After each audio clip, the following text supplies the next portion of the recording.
Harockers, welcome back to Pillow Talks with Rani Sutari. Seperti biasa, setiap hari Kamis dari jam 9 sampai jam 11 malam, aku akan ngobrol-ngobrol sama expert sama tamu-tamu, sahabat-sahabat yang datang ya di hotel-hotel yang juga sudah aku tempati. Nah, malam hari ini kita akan sambil kelonan, sambil kemulan ngobrolnya thanks to The Orient Jakarta yang sudah meminjamkan Grand Deluxe Room-nya. Dan pastinya Rani nggak sendiri karena malam hari ini aku ditemani seorang sahabat yang sudah belasan tahun menemani Nadine Chandrawinata. Hai. Nadine seorang aktris, iya, putri Indonesia, iya, terus juga sekarang sudah seorang ibu calon 2 anak ya, dikit betul. lagi.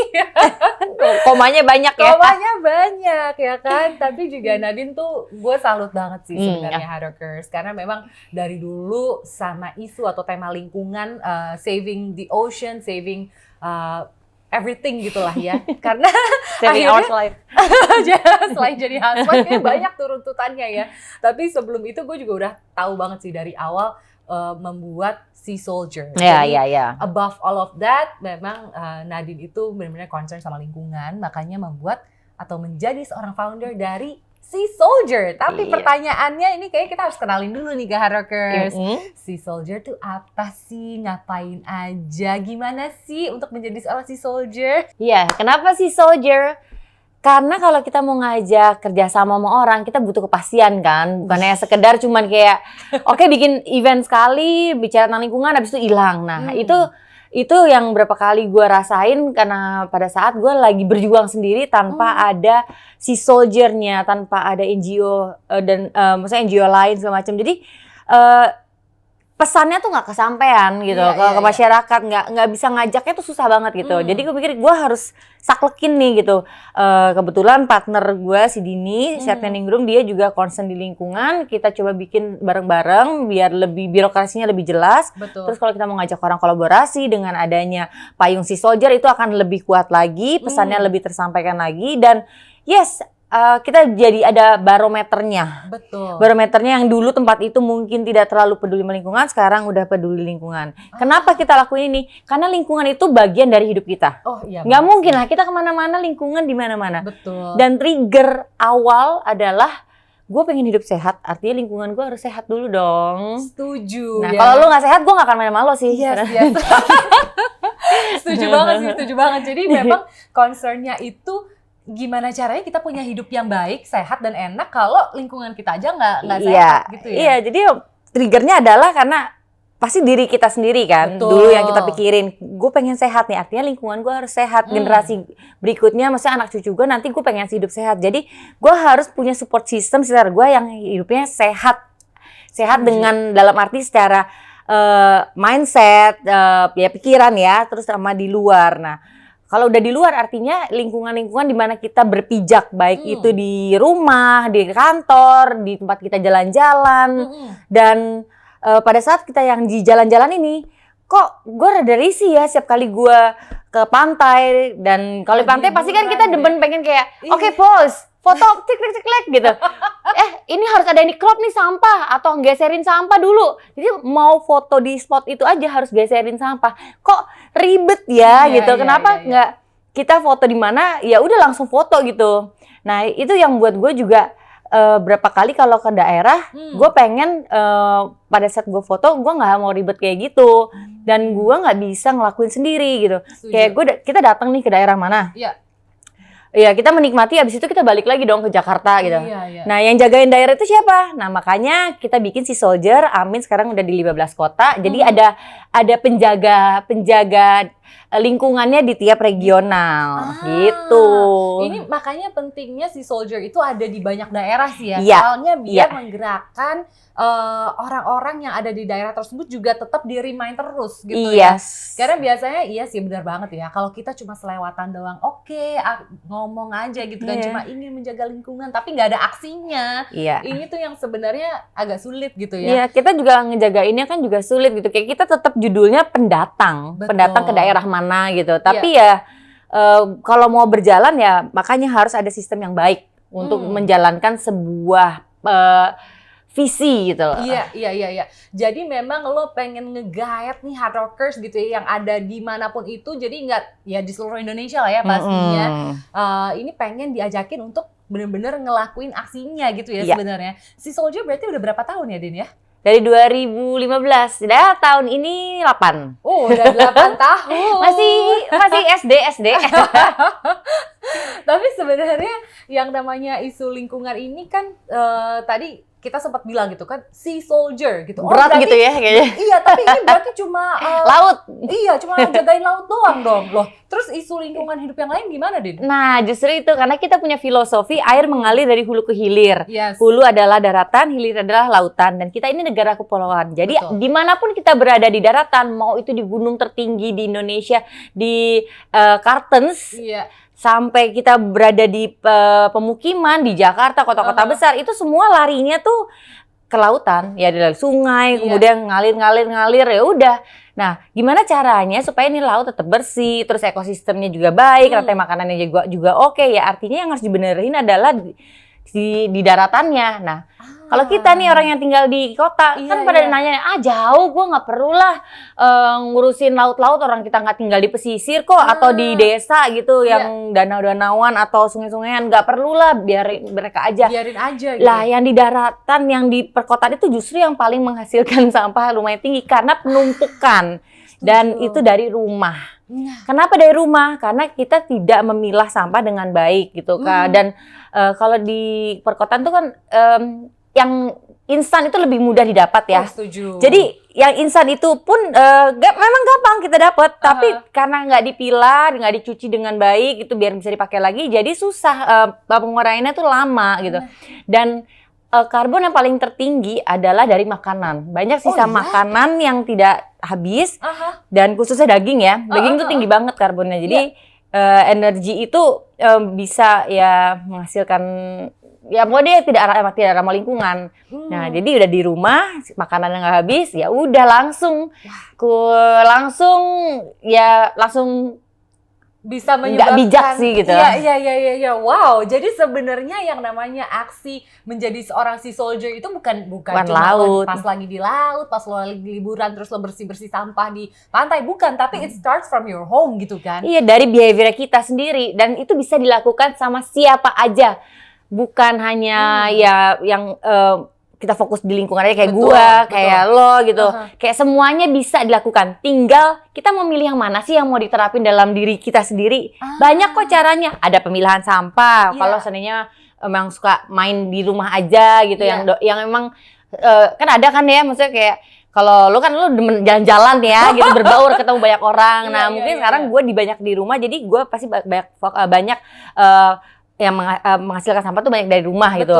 Oke, dan dari rumah. Terus kalau yang sering ke kantor segala macam, ya mungkin bisa bawa tumbler sendiri. Yang sering nongkrong mungkin bisa bawa sedotan sendiri gitu kalau memang pengen lebih secure lagi. Terus kalau yang seneng jalan-jalan, mulailah jadi smart traveler dengan bawa sampah kalian sendiri. Pendaki kalau naik gunung gitu ya, bawalah sampahnya turun. Terus kalau lagi seneng jalan-jalan, ya itulah bungkus permen, puntung rokok itu jangan dibuang sembarangan. Masukinlah ke dalam tas itu, baru pas nemu tong sampah dibuang. Tinggal dipilih yang mana yang cocok, yang sesuai, yang nyaman, baru itu diterapin. Karena kalau bicara tentang lingkungan, nggak ada orang yang suka dipaksa. Ya kita aja, sama orang tua kita aja kadang-kadang kita suka berontak kan. Kayak dibilang, jangan pulang malam karena kamu perempuan. Ya emang bener, karena bahaya. Tapi kadang-kadang kan kita suka ngeyel. Karena mungkin kita lagi pengen explore. Boleh explore, tapi mungkin kalau untuk isu lingkungan ini, gue harus tahu caranya gimana ngajak audiens untuk punya mindset baru bahwa jaga lingkungan itu fun kok. Kalau udah nemu, apalagi udah jadi kebiasaan, itu nggak berasa kok. Tenang, waktu kalian nggak akan keambil. Iya. Tapi gue setuju sih. Ini yang namanya changing our mindset, changing our behavior, itu benar-benar start dari diri kita sendiri, dan benar-benar bisa kita lakuin kapanpun, dimanapun sebenarnya gitu ya. Start mungkin kalau lo orangnya sering di rumah, tadi bisa ngelakuin pemilahan sampah misalnya dan lain-lain. Tapi berarti sebenarnya ya Din ya, kalau kita pikir-pikir yang namanya isu lingkungan ini memang munculnya adalah dari penghasilan limbah atau mungkin apa ya, kita bisa bilang ya sampah yang kita hasilkan sendiri dari tiap harinya gitu. Karena nih ujung-ujungnya kata Nadine, ingat loh Ran, semuanya itu akan berakhir di laut gitu ya. Jadi ini nih yang selalu ada di kepala gue gitu. Karena gue inget banget nih pertama kali meeting sama Dini pas bentuk si Soldier, ada gue juga. Ada lo juga, iya, dari nol banget. Dari nol ya. Dari yang cuman pengen punya keinginan ya, pengen sesuatu yang lebih rapih lah gitu. Ternyata 8 tahun kebablasan. Bagus ya. Tapi sebenarnya gini, kalau kita ngelihat banyak banget limbah atau sampah ini yang berakhirnya memang di laut, tapi memang kan ujungnya dari awalnya tuh dari kita sendiri. Sebenarnya yang paling urgent saat ini tuh sebenarnya apa sih, Din, selain sampah yang dari tadi kita udah bahas nih, ada limbah yang kita hasilkan setiap hari. Apa sih yang lagi urgent banget? Yang lagi urgent banget sebenarnya kalau sehari-hari, karena mungkin karena gue tinggal di Jakarta, maksudnya di Indonesia ya, kita belum terbiasa buang sampah pada tempatnya. Padahal tong sampahnya di sini, sampahnya di sekitar tong sampah. Sebenarnya itu yang paling urgent sih gitu. Tapi sekarang juga gue lihat sangat concern banget dengan polusi udara ya, polusi udara kan, karena ketidakseimbangannya itu loh. Inovasinya semakin tinggi, bagus sih sebenarnya inovasinya buat Indonesia, tapi tidak diimbangi dengan penghijauan kembalinya itu gitu. Jadi kurang seimbang gitu. Terus sekarang juga ada pengerukan pasir lagi. Itu juga sebenarnya untuk kedepannya dampaknya tuh sebenarnya kurang baik gitu. Karena ibaratnya gini ya, pasir itu sama kayak tanah ya. Kita tanah dikeruk-keruk, abis itu kita bingung tinggal di mana. Sedangkan si pasir ini ada tempat tinggal si mangrove, ada si lamun, ada si terumbu karang. Itu ibaratnya ya pondasi mereka untuk penyerapan karbon dan untuk berkembang biak lah gitu. Nah itu kalau hilang nanti gimana gitu. Nah sama kayak tanah kita, tanah dikeruk-keruk, tidak ada penghijauan ya, kita lama-lama entek lah, nggak ada pohon, panas banget kan, nggak seimbang gitu. Bener-bener. Ya. Jadi semua permasalahan baik itu di udara gitu, di tanah gitu, tanah udah tidak punya tanah subur lagi karena sirkulasinya kurang baik. Buat sirkulasi sih kayak rantai ekosistemnya tuh terganggu gitu. Karena diperkirakan ya 2050-an tuh tanah kita akan susah sekali. 2024 malah. Bukan 2050-an tuh tanah akan susah, tanah subur tuh susah. 2030 diperkirakan katanya air bersih itu susah juga. Maksudnya jangan sampai itu dipercepat oleh kita karena pemanasan global ini. Kalau perubahan iklim, pasti akan ada perubahan iklim. Kenapa? Karena bumi ini kan bernapas, dia akan terus berubah. Tapi bumi ini tidak membutuhkan manusia untuk hidup. Kita yang butuh bumi ini menjadi tempat yang nyaman, yang bisa untuk kita berkembang biak lah. Kita yang butuh. Jadi apapun limbah yang dihasilkan, makanan, udara gitu, pokoknya semua limbah-limbah yang kita hasilkan itu sebenarnya cuma satu poin ya, keseimbangan. Tuh ya Harokers ya, ingat apapun yang kita lakuin, kita harus mulai lebih aware lagi gitu ya, lebih mindful lagi gitu, karena benar banget sih yang tadi Nadine bilang, kita sebenarnya itu justru butuh buminya. Iya, bumi mah nggak butuh kita. Setuju banget. Soalnya benar tuh ya. Aduh, gue juga ngebayangin yang ngeri sih jujur. Udah kita yang ngerusak sendiri, memperkeruh keadaan dan suasana gitu. Nanti giliran tiba-tiba polusi udara nih, gue udah ngerasa banget loh dalam beberapa minggu terakhir. Gue ngerasa bernafas gue nggak enak, sesek karena gue sering olahraga di luar. Terus tadi Nadine juga bilang masalah tanah, pasir yang terus dikeruk, akhirnya ekosistem terganggu. Kita nanti mau nanam tanaman di mana? Ya bingung, mama sama di pot semua gitu kan, kayak makanya nggak mungkin. Sedih aja. Tapi Din selama ini nih kan udah berjalan 8 tahun lah ya si Soldier ini gitu. Dan memang isu lingkungan yang Nadine hadapin tuh bukan cuma di lautan, tapi juga kayak tadi di daratan. Terus aku juga sering lihat Nadine tuh sering kayak melakukan penanaman kembali mangrove dan lain-lain.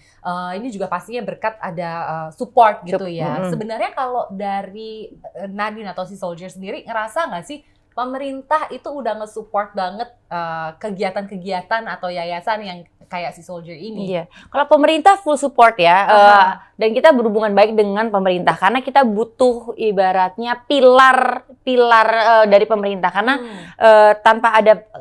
tanpa ada keterkaitan dengan si pemerintah kita nggak akan kuat. Karena tetap yang bisa memberikan keputusan terbaik buat lingkungan itu adalah pemerintah gitu. Makanya kita berhubungan baik dengan pemerintah daerah, kemudian masyarakat lokalnya. Karena memang tiap regional gitu, bukan hanya di Jakarta, itu punya isu lingkungan yang berbeda-beda. Makanya kita bikinin program tuh, salah satunya kayak mangrove, penanam mangrove, kemudian kita juga ada bersihkan warungku, kemudian juga ada pondok pemuda yang kita ngajakin masyarakat, anak-anak muda untuk memberikan ide dan mengkonkretkan kegiatan kita. Nah, itu kita butuh kerjasama dari pemerintah semuanya. Kemudian kita coba ubah packagingnya atau cara penyampaian ke masyarakat yang ada di daerah gitu. Makanya butuh Pemda juga. Iya. Karena nggak bisa. Betul. Ibaratnya ya nggak mungkin lah kita orang Jakarta datang ke daerah gitu ya, misalnya tiba-tiba ngajarin gitu. Terus ngajarin gitu.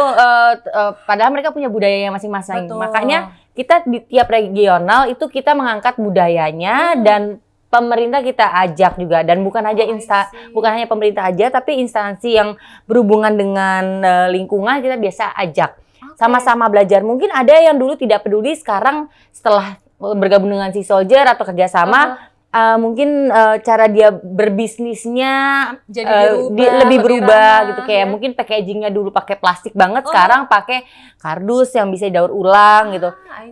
Itu aku ngelihat perubahan teman-teman atau klien yang kita kerjasama. Iya. Jadi lebih positif change lah ya. Jadi tadinya mungkin nggak terlalu aware sama gue bikin produk yang penting cakep aja nih packagingnya gitu ya. Tapi sekarang udah mulai merubah sedikit demi sedikit cara berjualannya juga gitu ya, mungkin mereka ini. Itu jadi tantangan buat gua dan teman-teman Sea Soldier, bagaimana orang yang dulu, kita malah sering banget ngajakin orang yang dulu masa bodoh dan tiba-tiba berubah menjadi fighter environment banget, kayak wow, kita aja kayak big applause banget gitu. Nah, itu sebenarnya tantangan kita, bagaimana mengajak orang dengan cara yang berbeda di tiap personal gitu, karena memang balik lagi tiap orang tuh tidak ada yang suka dipaksa, kemudian diajarin, sok tahu gitu, nggak ada yang seneng. Tapi bagaimana orang ini bisa terpanggil hatinya untuk melakukan sesuatu untuk lingkungan dan untuk dirinya sendiri. Betul. Ini gue juga jadi ada pertanyaan lanjutan nih. Soalnya kan tadi bilang ini soalnya lo ada di berapa belas kota, 15 kota gitu di seluruh Indonesia, dan mungkin nanti ke depannya pasti akan bertambah terus ya Din ya gitu, insya Allah. Tapi lo harus tahu dulu nih, 15 kota ini bukan kita yang milih loh. Jadi regional ini yang mengajukan diri mau terlibat di Sea Soldier regional, kayak Surabaya, Pacitan, Tegal, terus Maluku Utara. Mereka mengajukan diri, boleh nggak nih kita bikin Sea Soldier regional? Oh boleh, karena mereka harus bertanggung jawab apa yang mereka bikin nanti. Nanti aku bikinin maksudnya programnya doang, setelahnya ya mereka bagaimana cara menyampaikan atau ngajakin masyarakat di sana untuk melakukan sesuatu dengan gayanya mereka. Jadi memang dari cara mereka sendiri ya, mungkin karena tadi ada beda culture kan, ini ada di beberapa belas kota gitu. Jadi mereka punya kegiatannya sendiri-sendiri, dan sebenarnya ini ya yang Nadine atau teman-teman Sea Soldier tuh pengen ngelihat gitu aksinya. Jadi kayak spark ideas dari teman-teman sendiri gitu ya. Tapi ada nggak Din? Mungkin secara penolakan, tantangan atau hambatan yang selama ini dihadapin, karena gue tahu nih yang namanya saving the world, menyelamatkan lingkungan dan lain-lain tuh pasti ada orang-orang yang kayak ngapain sih gitu, iya kan, pasti ada aja gitu. Sama aja di kehidupan juga terkadang kita punya ide atau ngajak kerjasama juga pasti dipental-pentalin dulu lah gitu, atau enggak ibaratnya masuk sekolah dipelonco dulu lah, itu wajar banget lah, itu namanya kehidupan, terima aja, yang penting kita bisa ngelewatin proses kehidupan itu gitu. Nah seperti Sea Soldier, apalagi 2 tahun pertama ya kita juga dimental-mentalin kayak dulu belum ada tuh zaman Car Free Day yang kita tuker, ya maksudnya bukan pakai tas yang daur ulang atau tas yang lebih ramah lingkungan lah gitu ya. Dulu belum juga ada masuk ke supermarket harus bawa tas gitu ya. Nah itu kita bilang di Car Free Day, yuk pakai tas ini yuk gitu. Nggak mau gini. Dikira bayar. Nah pas gue bilang ini lo gratis, kita tuker aja, pastinya kasih kita, ini tasnya buat kalian. Oh mau gitu. Maksudnya kayak itu pun ada penolakan tipis ya, kayak mindsetnya gue nggak mau tuker tas gue karena gue harus ada bayar dan ribet lagi ngeluarin barang lagi segala macem. Ya maksudnya tantangannya adalah bagaimana ngeyakinin orang bahwa jaga lingkungan dengan gaya lo pilih aja lah, itu tuh sebenarnya fun kok kalau lo udah tahu caranya aja sebenarnya. Dan ngajakin orang untuk menyumbangsihin waktu sedikit untuk lingkungan gitu ya, kayak mulai kayak cari tahu tentang lingkungan apa sih yang terjadi gitu. Kalau gua nggak peduli gitu, itu sedikit susah. Kenapa ya? Sebenarnya emang ngerti sih, kayak malam-malam nonton K-pop atau film-film Korea itu menggiurkan banget. Gua ngerti banget, enak banget emang gitu. Tapi ada masanya kita jenuh. Mungkin udah selama seminggu kita nonton kayak gitu, mungkin bisa lah setelah nonton 15 menit aja nontonin berita tentang lingkungan, apa yang terjadi, terus mikir kayak kalau ini lingkungan gua nggak melakukan sesuatu gitu, gimana caranya gitu. Dan paling penting juga adalah ngejaga lingkungan itu kan nggak ada mandor yang jagain gitu, nggak ada guru. Itu kan kesadaran itu kita. Nggak ada yang memberikan nilai kan. Gue ngelakuin lingkungan ini nggak ada yang lihat gimana nanti ini gitu. Ya itu sebenarnya balik lagi sih, kayak lo melakukan sebuah kebaikan, dan itu sebuah kebaikan itu nggak perlu di-share ke banyak orang kok gitu. Biarin aja, nanti dengan sendirinya akan balik kok rezekinya gitu. Nah ini sebenarnya lingkungan kayak gitu, kayak lo melakukan sesuatu untuk lingkungan, ya lo melakukan karena buat diri lo sendiri. Karena gue yakin 100% dan gue ngerasa banget rezeki itu datang dari tempat lain. Itu segitu powerfulnya, itu yang dinamakan hukum alam ya. Betul. What you give back gitu kan, sebenarnya nanti akan balik ke lo dengan nilai yang sebenarnya dari cara yang berbeda, dengan nilai yang lebih berlipat lagi. Jadi sebenarnya si kesadaran kita dari kita mencintai lingkungan, menjaga lingkungan, sebenarnya ya kalau lo nggak mau post juga nggak apa-apa. Kalau mau post jangan lupa pakai hashtag #SeaSoldier. Karena dengan hashtag #SeaSoldier atau kalian nge-tag semua NGO yang kalian senangin, ya nggak harus SeaSoldier, itu sebenarnya ngebantu kita untuk tahu apa sih yang kalian lakukan. Terus kalian tertarik mau melakukan sesuatu tuh apa gitu. Jadi kayak dengan kalian menunjukkan diri kalian, itu membantu kita untuk lebih berkreasi, lebih buat sesuatu yang apa ya, yang baru gitu. Jadi kita butuh banget kalian sih sebenarnya. Dan kalau ada yang banyak yang nanya gimana sih cara bergabung sama SeaSoldier, dengan kalian berpartisipasi, melibatkan diri untuk lingkungan, itu sebenarnya udah berpartisipasi. Apalagi kalau ditambah dengan hashtag atau nge-tag kita akan bisa lebih tahu, malah bisa berkenalan, malah kita bisa jalan bareng untuk sebuah event. Setuju banget nih. Aku juga tadi kebetulan sebelum syuting sempat ngobrol-ngobrol gitu soalnya. Lucu ya kalau kita bikin sebuah acara di mana kita semua ya saling mengingatkan dan menyadarkan tentang penyelamatan lingkungan ini. Dan gak harus kayak gua gitu yang turun ke lapangan. Maksudnya kalian punya skill apa? Ya, terus kita bisa kolaborasi ini nih. Kayak contohnya kalau kalian jago di bidang marketing atau di bidang finance, sebenarnya kita sangat terbuka untuk kerjasama itu. Karena mungkin ya kita butuh bantuan juga di situ kan. Kalau kalian bisa, kalau kalian punya skill apa, bukan kayak aku yang harus turun, maksudnya kayak di depan layar terus berbicara. Mungkin kalian punya cara sendiri untuk mengajak audiens untuk berbagi, ya kan? Nah, setuju banget. Aduh, seru ya perbincangan ini, Harockers. Tapi sayangnya kita waktu sudah hampir habis. Tapi gue sih jujur thank you banget Nadine udah ngingetin gue lagi, udah ngingetin Harockers lagi bahwa pentingnya menjaga lingkungan itu sebenarnya, nggak perlu usaha gitu loh. Ini adalah hal-hal kecil yang bisa kita ambil atau kita lakukan setiap harinya. Dan juga pastinya untuk mencintai lingkungan itu kayaknya udah bukan suatu kewajiban atau keharusan, tapi udah harus jadi lifestyle gitu loh. Karena kalau kita dibilang, oh kamu harus menjaga lingkungan, wah padahal sebenarnya bukan harus lagi, memang udah harus lifestyle-nya yang kita rubah. Oh my God.